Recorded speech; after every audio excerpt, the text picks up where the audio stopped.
Well, hi again. Let's pull another book off the bookshelf. This is Gary Zacharias. I want to look for the second time at a book called The Heresy of Orthodoxy by Kostenberger and Kruger. And what I really like about this book is they capture what's going on today. They said we have the kind of the spirit of the age is diversity, and they call that the new gospel, the new orthodoxy. And what it does is try to challenge the claim that Jesus and these early Christians taught a unified message, and they say no. And there's a man named Walter Bauer, and somebody you'll recognize, Bart Ehrman. First of all, they will argue that diversity today is good, and that historic Christianity was too narrow. But they go beyond that. They say the whole idea of orthodoxy is actually a fabrication, that there was diversity way back when, in the very first century. And they said there's no such thing as Christianity in the singular. There were Christianities. There were all sorts of versions of belief, and all of them claimed to be Christian, and they all were equally legitimate. So I would like to look at one chapter called Heresy in the New Testament. How early was it? So they're maintaining, of course, that there is all this diversity there. And so orthodoxy comes later, according to them. And said Bauer actually is ignoring the New Testament evidence, and he thinks he finds all sorts of evidence for early heresy and only later orthodoxy, and so does Ehrman. Bart Ehrman does the same thing. And so Ehrman will go to second century diversity that he says happened in the church, and it was later church councils that came up with the idea of orthodoxy. But these two authors say that the New Testament actually has a very different picture. There is not widespread diversity with regards to some essential doctrines. Most importantly, how do you get saved, and who is Jesus? Their claim is that there is a fixed set of early core beliefs that were shared by mainstream Christianity. Now, they agree that there was some flexibility in non-essentials, but in those places there was tolerance. But there was such a thing as heresy, and they did not tolerate certain aspects of these beliefs. And so they said, if we're talking orthodoxy, we should probably define it. So they say it's correct teaching regarding the person and work of Jesus Christ, like ways of salvation and things like that. So here's the question. Was there a correct teaching regarding Jesus in the first century? Was there some kind of standard?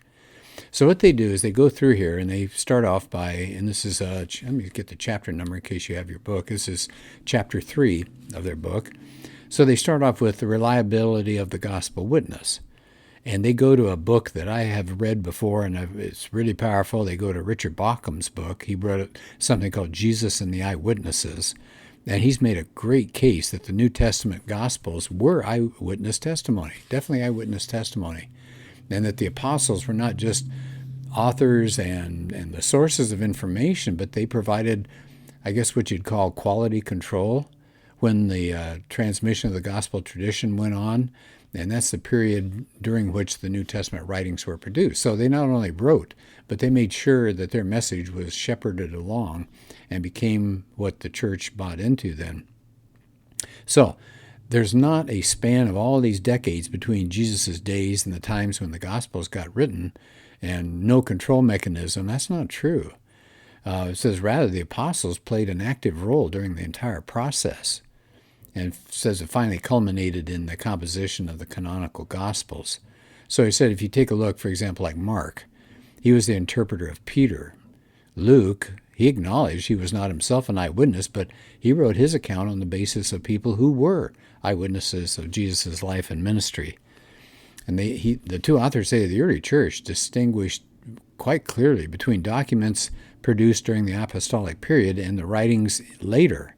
There's a huge difference between that. And then I thought this is a really key part here. They said there are no other surviving documents that are as reliable and as historically close to Jesus and the early days of the church as the writings in the New Testament. Okay, so that's key. So he says, let's start with that, right? Let's go with that. They say, can our accurate history be written by winners? That's a real suspicious thing there. These people won, so therefore they got to write the history. Bart Ehrman, for example, argues you can never rely on the enemy's reports for a fair presentation. So he's saying the New Testament writers have to be neutral, and they said that's unfair. All writers are biased, they claim, and I would agree with that. They said even Ehrman, of course he's biased. So it says that doesn't mean that the New Testament authors couldn't offer a fair and balanced portrait of early Christianity.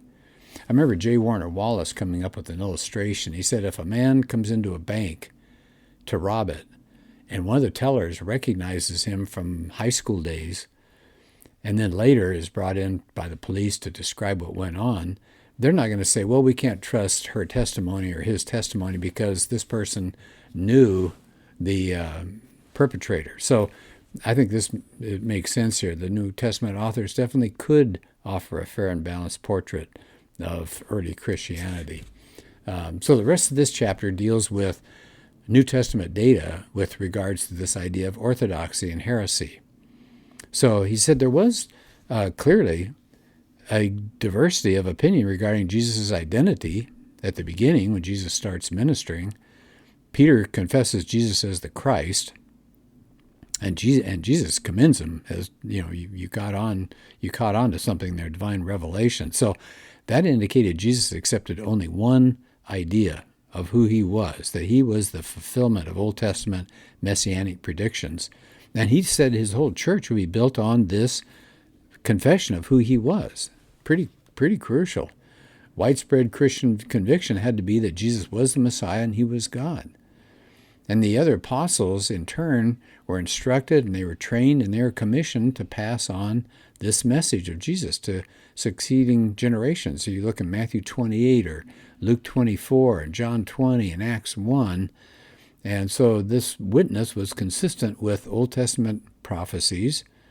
You see that in Luke 24. So the New Testament message is actually continuity between the Old Testament, Jesus, and the apostles. So Luke, when he's describing the early church, says they devoted themselves to the apostles' teaching. So we have this group of believers, and they're propagating a message that did not originate with them. And he says, they say if you look at the book of Acts, great value is placed on continuity between the teachings of the early church and the teachings of Jesus.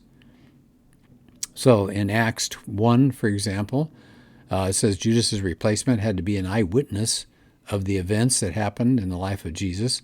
And in the rest of the book of Acts, the early Christians are shown to preach unanimously that Jesus was the one who crucified and then was raised from the dead. There was no doubt. There's no question about that one. Well, what about Paul, who came along then? So they take you to 1 Corinthians 15, 1-5. And that's the one that says, I would remind you, brothers, of the gospel I preached, which you received. And it says, if you hold fast to it, I delivered to you what I received. So Paul's message says, I didn't originate it. I got a message that I received, and I'm just passing it along. And that's in accordance with the scriptures, he says. So the way Paul saw it, the message he preached was not his own. It was God's message. According to Paul, the scriptures in their entirety that it taught in a nutshell was what gospel Paul was proclaiming. A person can be made right with God through believing in his son, Jesus. The authors also say, if you look at some indications of the early church beliefs, look at their hymns and their other creeds and things like that were in the New Testament. So, for example, Philippians 2, 6-11, Colossians 1, 15-20, those are early Christian hymns. And they definitely show the same idea of who Jesus was.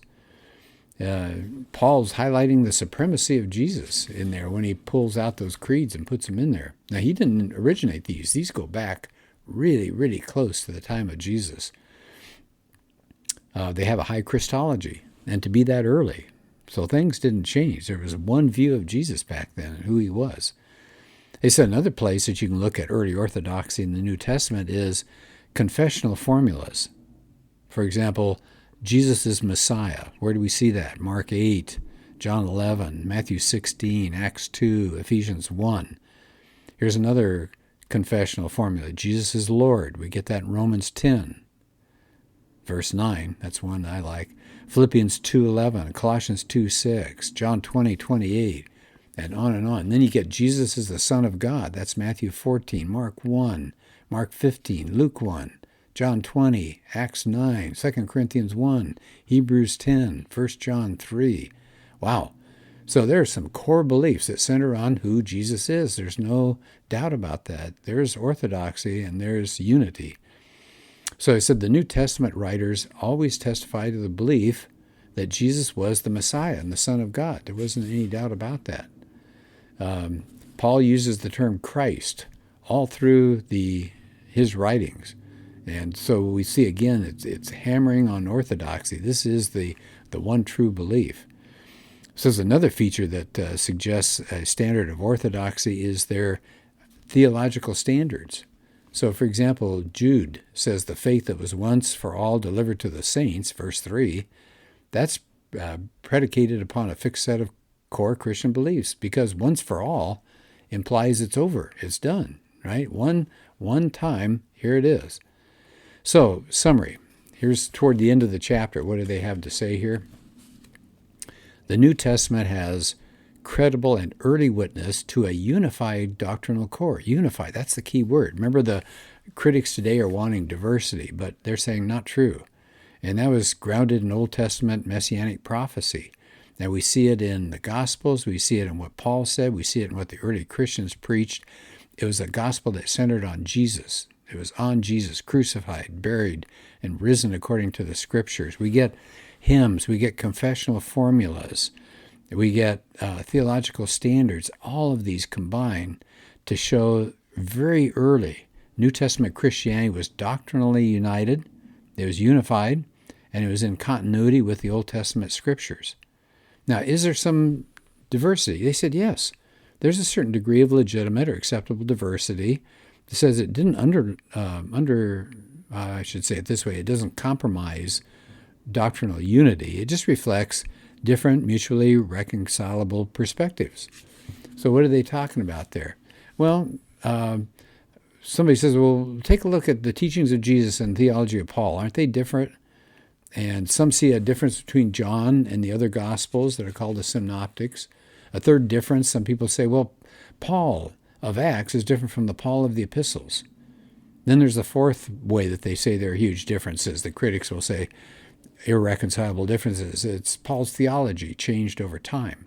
So as they wind up the chapter, they take each of these four alleged conflicts and show you that if you scrutinize them, they do reconcile. So first question, Jesus and Paul. Well, Paul's theology does expand what Jesus said, but it doesn't contradict it. Paul develops Jesus' teaching. Jesus didn't speak much about the church. Paul expands on it. He doesn't reject what Jesus said. Jesus focused on his mission to Israel. Paul talked more about the believing Gentiles. Here's a second area that they said, some of the critics say shows a huge irreconcilable area, is John and the Synoptic Gospels. And they said, but just because they expand or further reflect on Jesus and all doesn't show contradiction. So I thought that was good. Here's the third area that people complain about or say there's differences, that the way Luke portrays Paul in Acts is different from the way Paul portrays himself. But they said, the book of Acts and Paul's letters aren't meant to be complete biographies. Luke wanted to present Paul as the leading proponent of the early church. And then the last one, number 4, did Paul in Acts, was he different than Paul of his letters? That's the fourth one there. Did his theology change over time? But I said, it's hard to date Paul's letters, so it's kind of hard to say he evolved his theology. And it says there's no doubt he developed and he did grow and emphasize some aspects more than others, but there's no indication that Paul thought his theology had changed. Nothing at all. All right, well, let me wrap up here because I don't want to run this too long, but here's their conclusion in this chapter 3. The New Testament writings have some legitimate theological diversity, but they're small, and they don't differ from, they just expand upon the basics of Christianity. The question is not whether there was diversity. Yes, there was. The question is whether there was an infrastructure and mechanisms in place, they said, by which authentic Christianity could be passed along. And they did that through creeds and through confessional statements and things like that. And then they said also you got to question whether heresy was as widespread as some of these people like Bauer and Ehrman are saying. And was Orthodoxy really late? And they're saying, no, absolutely not. Orthodoxy was way more widespread and pervasive than these critics allow, and heresy was a lot more limited and local than they suggest. So they said you have to distinguish between legitimate diversity and mutually complementary perspectives. Then there's illegitimate diversity, and we don't see that. It says legitimate diversity doesn't detract from core beliefs in early Christianity. They were just different personalities. They got the gospel writings all put together and the New Testament put together. So they end up in the chapter by saying that Bauer and Ehrman thesis is wrong. They've interpreted the data wrong, and they've got a flawed paradigm, a flawed way of looking at things. So that's the good news. Orthodoxy was there from the very beginning. Well, a lot of information there, and I gave you some verses, things you might want to check up on for yourself. The book, again, is called The Heresy of Orthodoxy. Well, thank you for listening. We'll do another podcast soon.